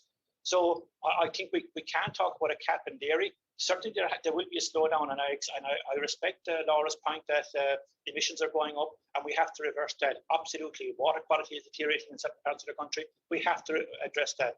And for example, in there, we had this asset program working for the last couple of years, where we're working with the state agencies and the farm organisations and the farmers, and we are seeing improvements at local level on streams and rivers in Ireland, by working together and getting farmers to adapt what they're doing, and they are doing that. So there is success there. We shouldn't be too negative about it. And I think that Ireland has a big role to play over the next number of years, producing dairy for. We produce enough food for 50 million people. We've got a population of 5 million people, and we shouldn't cap that. And Laura, how do you deal with that point that if it's not coming from Ireland's farmers under a greener system, it'll be coming from somewhere in the rest of Europe, and overall in terms of the planet, the impact will be worse? Well, I think we have to be really clear that Ireland relies on our clean green image. And that's how we've sold ourselves, whether it's agriculture or tourism, over the last long number of years. And what we're saying is, when you look at those indicators, we can't just say we're clean and green and promote ourselves as clean and green and not have the evidence to prove it. So actually, the way we're going, there is a serious risk to the reputation of the agricultural industry in Ireland when we are promoting ourselves abroad. So therefore, it's in our own interest to address these issues. And I suppose we're an organisation, it's science, it's evidence, it's fact, and what we are showing on the ground is these issues. What we don't want to have to do is, in the context of agriculture, is to be saying, well, actually, Ireland is a producer of agriculture, but it is impacting on our water quality, and we have poor water quality. We are, non-compliant with our legal obligations, let alone ambitions with regard to greenhouse gas emissions, etc. So I think it is in all of our interest and the interest of the sector, most importantly, to tackle it, because it is a huge sector for the Irish economy. It's a hugely important sector. It is part of who we are. I live in the country. I have a forest behind me. I have a dairy farm in front of me. It is really part of where we are, but we have to protect that. And another question that's come in on slide, how we promote more organic production and consumption, considering we're behind the EU average, and maybe within that you'd build in what Tim was talking about, this idea of, you know, carbon sink farming and new ways of farming where instead of damaging the environment, it's actually mitigating environmental damage. And also trying to look at the positives out of COVID, and there aren't many positives, but one of the things is I think we're a lot more connected to our local environment. We're all in our local environment a lot more. You're getting a sense of people being keen to buy local, to understand, you know, the benefit, like being able to sell the benefit of whether it's carbon farming or organic or locally produced. And it is about, rather than the race to the bottom of more and more and more and cheaper, and this is where I would have huge sympathy for the farming sector, and Karen has alluded to it as well, is there needs to be recognition of when more investment is made, that there is a cost associated with that. But then we should also be getting, you know, it's better quality food, it's better for us, it's better for our children, etc., and being able to promote that as an image. There's something you've mentioned a couple of times before we go any further, and actually I'm struck by the number of farmers who've been involved in a lot of the environmental measures that are available, who've been creating, you know, wildlife areas, but water, hugely important. Now, that's the positives in terms of water, but the negatives in terms of agriculture and water, the EPA has been banging that particular drum for a number of years. What is Ireland's problem? Well, Ireland's problem is nutrients in particular when we're talking about this sector, and this is not all of Ireland. And this is the other issue, and one of the issues, particularly around water quality, tends to be a local issue. What's happening in the southeast of Ireland is different to what's happening in the northwest of Ireland. And it is local solutions that Pat was also referring to. But what we have is nutrients being released into our waters, and they are, you know, nitrogen, phosphorus, and they are impacting on water quality. And what we have seen is an increase in those emissions and the impact over the last number of years. And I would have to say the southeast of Ireland, where you've seen increases in the dairy herd, that we're seeing as a particular problem at the moment. Tim? Yeah, I want to put this in context because we mentioned there about the national herd, and we go back to the 90s. Where we are today is we're back at the numbers we had in the 1990s. So I think that's important we put this in perspective. And so to say we can't blame agriculture for all the deterioration in water quality. There's other aspects going on out there as well. All we have to do is look at our local authorities, and you know what I mean, everybody needs to work here together. You know, it comes back to all the actors in the chain. But you're not denying Laura's science, are you? I'm not denying the science, but we're working on science as well, and as we speak the science is evolving. You know, looking at to make up the genetics of our cows, that we can breed, change the breeding systems, produce cows that produce less methane. We're looking at the diets, developing new diets that will be less methane emitted from the cows as well. And all you have to do is look for the programme for government. There's a commitment in the programme from government where this current government is to relook at how the biogenic methane is accounted for in the first place. You know, we have Miles Allen in Oxford University saying it's not being appropriately accounted for. We have to look at all of this as well. You know, we need a balance to this debate, and it comes back to, if we look at it here as well in Ireland, within Europe, we have the most. We're involved in the most schemes, environmental schemes in agriculture in Ireland than any other country within the European Union. Okay. So, Karen, what do you say here? Because we have Tim telling us that the farmers are doing more, and we have Laura telling us about, you know, the water quality is getting worse. You were talking about just society transitions. What's a just society transition got to offer farmers in fixing particularly this problem with our water quality? Well, I think one of the main I would support what Laura said in terms, I mean, I think meeting our legal obligations, as Laura referred to earlier, for example, the Water Framework Directive, which we don't do. So, we currently are in breach of a number of legal obligations in relation to water, ammonia, and even if we were to see compliance as a baseline, that would be a help.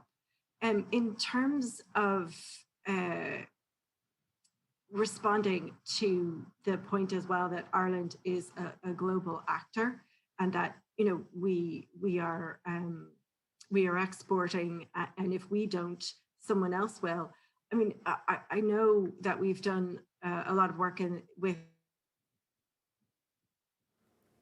Oh, has there been a bit? Do we have in the no, we development have sector? Sorry, there was a bit of a glitch there, Karen. Go on. Sorry. Oh, I'm so sorry. Can you hear me now? Yeah, we can. Okay, great. Sorry about that. One of the main things that's coming to us really strongly from our colleagues who work in the development sector is that the most important thing we can do to address global malnutrition and also play our part in terms of reducing global climate emissions is to get our house in order at home. So some of the arguments that we're talking about in terms of if we don't, someone else will, and we're very efficient, really that doesn't change the fact that we need to adapt here. We need to reduce our emissions. We need to improve water quality because, as Tim rightly said as well, farmers cannot do their jobs without clean and healthy water, and it also presents, as Laura mentioned, risks to our image as built, which is built on this green reputation. So I do, and in terms of protecting and supporting rural livelihoods, we should really be looking at rural regeneration. And I know we mentioned organic farming today as an example of activity that would be a positive impact and outcome of this strategy. And certainly the EU biodiversity strategy shows that organic farming produces 10 to 20% more jobs than does conventional farming on the same amount of land. So clearly there are benefits there to rural Ireland, in addition to our health and to the environment. Look, as I say, these are dialogues, and I'm finding today's first dialogue really, really fascinating in the range of views. And I want to conclude now by asking each of you to give us your take on how well we're managing the inevitable trade-offs as well as the opportunities in the challenge of making our food systems and food system in Ireland more sustainable. Pat Murphy, what are your thoughts about, we talk a good game, we've got lofty ambitions, the track record patchy, the export effort fantastic.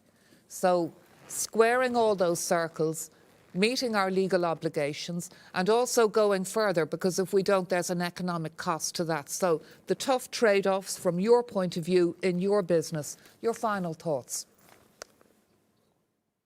Look, Anya, I think we recognise the challenges. It's not that we don't recognise that we have to reduce emissions and get water quality better as well over the next number of years, and also increase biodiversity. I think that as a sector, working together with government agencies, etc., we can overcome all these challenges. We have, the reputation of food production in Ireland across the globe is best in class. So, we need to focus on what we're good at in Ireland, and that's producing food for growth in population over the next 20, 30 years from 7 billion up to 10 billion. They will require food that's going to be produced in countries like Ireland because it's there where you can produce the most sustainable dairy or beef across this part of the world. So I'd be optimistic that we can accept the challenges. We have a roadmap in terms of the MAC curve, in terms of immediate ways of reducing emissions, which farmers are adopting immediately because we have the Signpost Farm program now up and running. And all the processors, the co-ops in Ireland are involved in this program. So we will show what can be done very quickly, and we will get the 17,000 dairy farmers across Ireland to adopt that best practice and hit those targets that we've set out in the Agri-Food Strategy 2030. And Tim, farmers' view of the trade-offs? Yeah, the trade-off, we're willing to work together, but Anya, farmers have to get compensation for what they're doing. Like farmers, there's a huge ask on farmers here, a huge aspiration. And I suppose if we look at it, there's also a challenge here to get from 14 billion up to 21 billion exports a year, which is important because that money will trickle down to every town and village in the country. And if we look at those exports from agriculture, for every 10 euros, 9 euros goes back into the local economy. If you look at the foreign direct investment, most of that money goes out of the country. But I want to just get back to what we can do, which is very important, working together. And I want to go back to the carbon, and we have to relook at that. And we have the most hedgerows in Europe in our farming structures here in Ireland. We have our trees, we have excellent grassland. And what we're doing here, we have to remember what we're doing here is we're turning grass into either into meat or into dairy or into the other meats. And it's the most efficient way in the world of doing what we're doing. We have to continue doing that. Obviously, as you rightly pointed out yourself, the investment has gone in. My job is to ensure that investment is followed through and there is a return for farmers. And the other point we didn't touch on today is the whole area around renewables. Like, there has been no real incentive by our government to bring it back down to a local level where farmers can get involved in the whole debate and the challenge around renewable energy. I think that's another area where we need to move to. But I think it's critically important that all of the actors in the chain, right from the primary producer right up to the retailer and the consumer, who was very, very important in all of this, that we were all working and striving to achieve this together. And I think, to be involved in the food systems and the food systems summit, it's an excellent way going forward. It's new, it's a challenge for me as president of IFA, it's a challenge for all our members, but we're well up for it and we will continue with the challenge. And Karen, in terms of those trade-offs, do you see any evidence, for all your disappointment and reservations perhaps so far, do you see any evidence that the willingness to make painful trade-offs is stronger now than it was? Yeah, I think, I mean, absolutely. I know that this strategy has different language used in it, and certainly even the discussion today with Pat and Tim has been heartening in terms of, discussing together how we can look at solutions.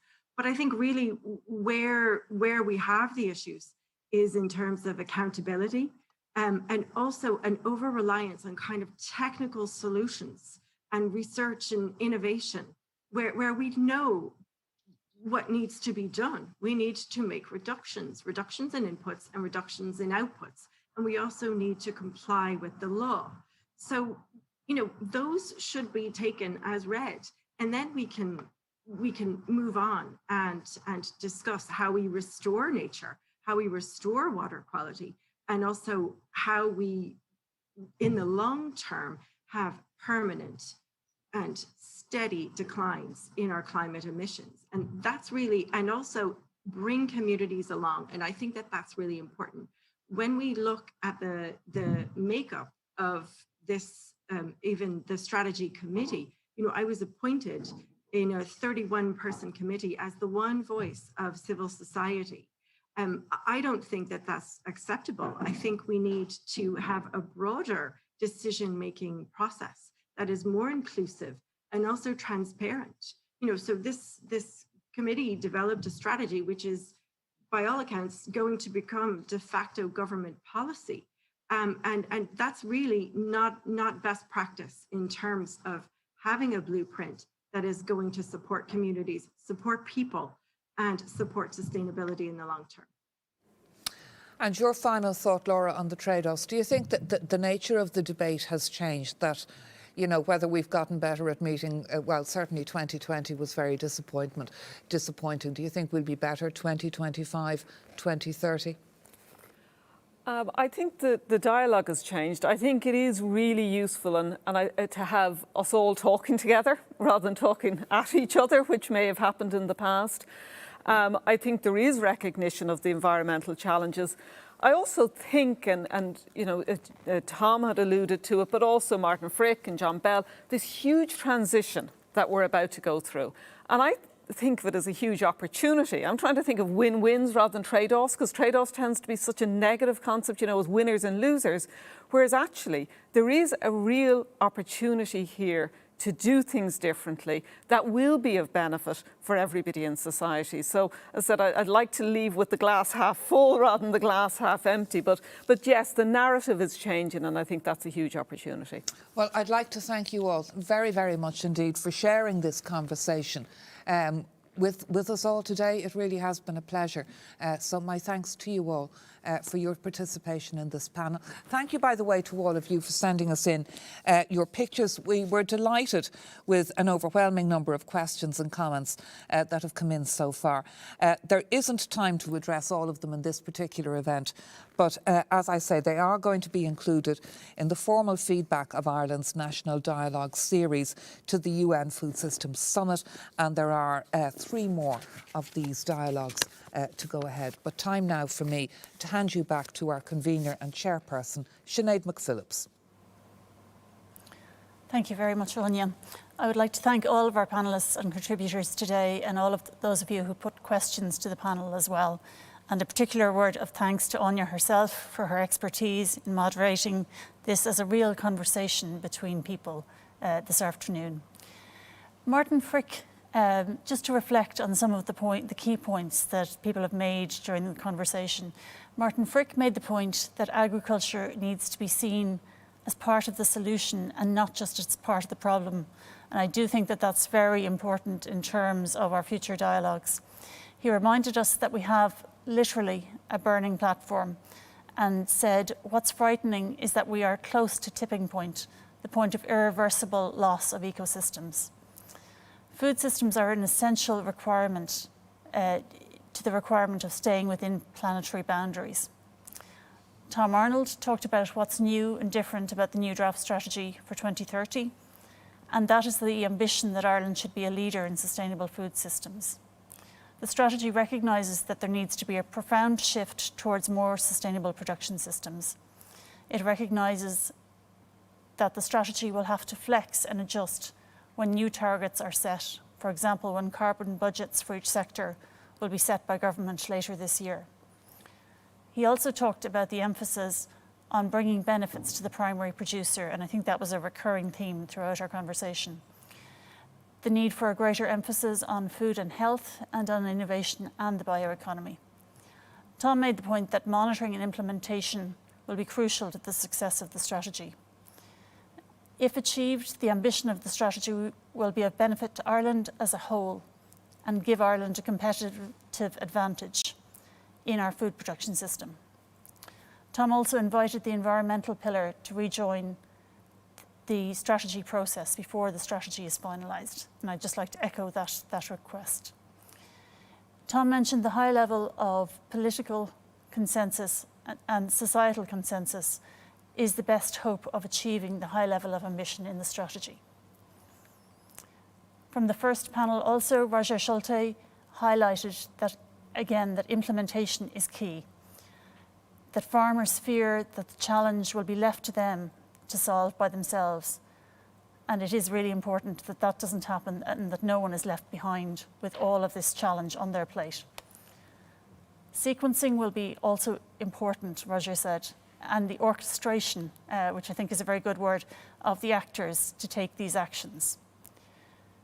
He also said that there is a role in sustainable food systems for livestock and as part of a healthy diet, and particularly for grass-based livestock production. That it's not without challenges, but those can be addressed.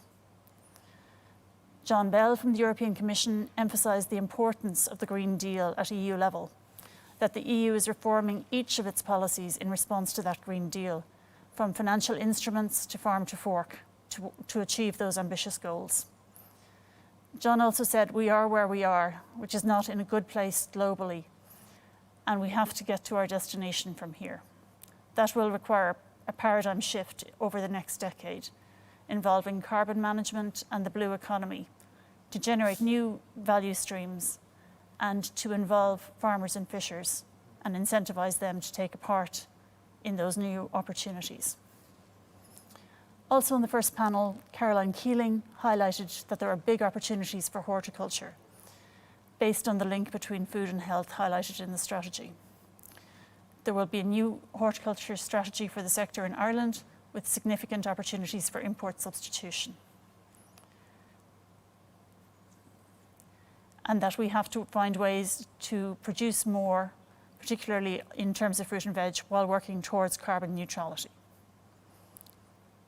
The second panel then, Karen Ciesielski emphasised that she's having a first look at the document at this stage, and that the document was framed as ambitious, but not seeing evidence of scientific milestones and ambitious impacts on water, air and climate quality.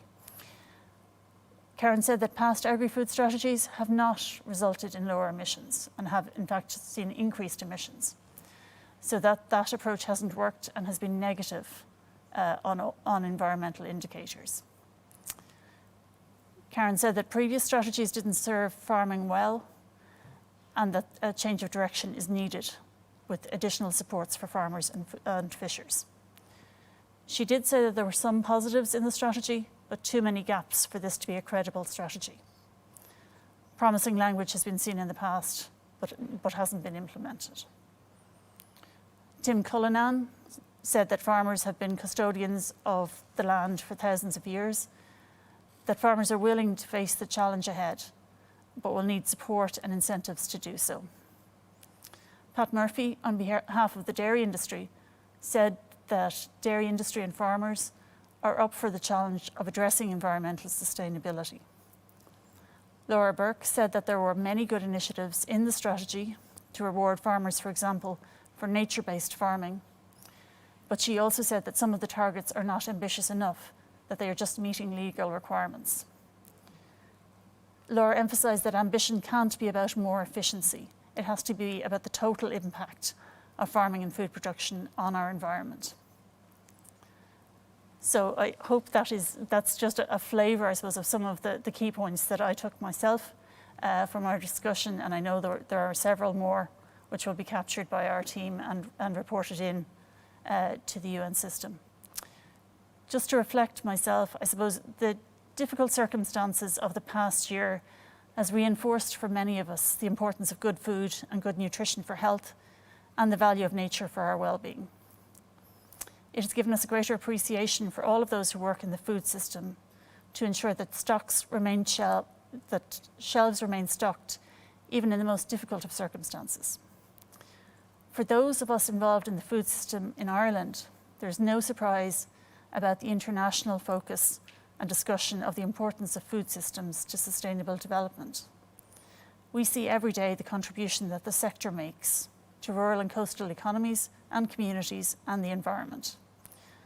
There is an urgency to addressing the challenges we face, particularly the climate and biodiversity emergency. So my own view is that rather than waiting for perfect solutions, we need to start acting now, making practical changes so that we are heading in the right direction, giving clear advice to farmers and fishers and the food industry, and indeed to retailers and food service operators as to what changes are needed, and then ensuring that those changes actually happen through a mix of incentive, regulation and knowledge transfer. For farmers in particular, the new CAP and other EU financing instruments which will flow from the Green Deal should offer supports to make those changes and investments needed on farm, and to offer opportunities to diversify and improve farm incomes. The research and innovation agenda at both national and EU level offers possibilities for new solutions and new and diverse income streams. We've talked a lot this afternoon about higher standards being imposed by the EU or indeed by our own national climate bill. But as Pat Murphy mentioned in our last panel, global food customers are also looking for sustainability credentials to give greater assurance to their consumers. Ireland has been a world leader in terms of the Origin Green programme in offering proof of quality and sustainability. And there is a sound basis to build further ambition into that programme. What the draft strategy gives us is a strategic framework for action. It's been put together carefully through an inclusive process. The draft strategy, along with its draft environmental assessment, is now open, as we've said already, for public consultation, and we would really welcome your input into that consultation. As Anya has said previously, you can access all of the documents on gov.ie/consultations, and that process is open until the 15th of June. In addition to these national dialogues, a number of independent dialogues have also been held in Ireland. We intend to include the output from those dialogues as well in the synthesis report that we will provide directly into the UN system. I would just encourage you again to register now for the forthcoming dialogues at gov.ie/food systems. In the next 3 dialogues, the first of which is happening next Monday, I think, the 26th, we will investigate the relationship between food, health and nutrition, and the importance of social sustainability and the well-being of people and society. We will look at how we build a more inclusive food system for the future and the role of research and innovation in food systems transformation. And we will address the challenge of aligning domestic and foreign policy towards sustainable food systems. I would like to again thank the RDS for hosting us today and to thank all of you for your participation. A lot of people have worked very hard to put these dialogues together, including my colleagues in the Department of Foreign Affairs and the Department of Agriculture, Food and the Marine. I know they would want me to particularly thank my colleagues Paul Kiernan in Rome and Harry O'Crowley in Dublin, who have put in some very long hours and made my role as national convener of these dialogues a very easy one. Thank you very much.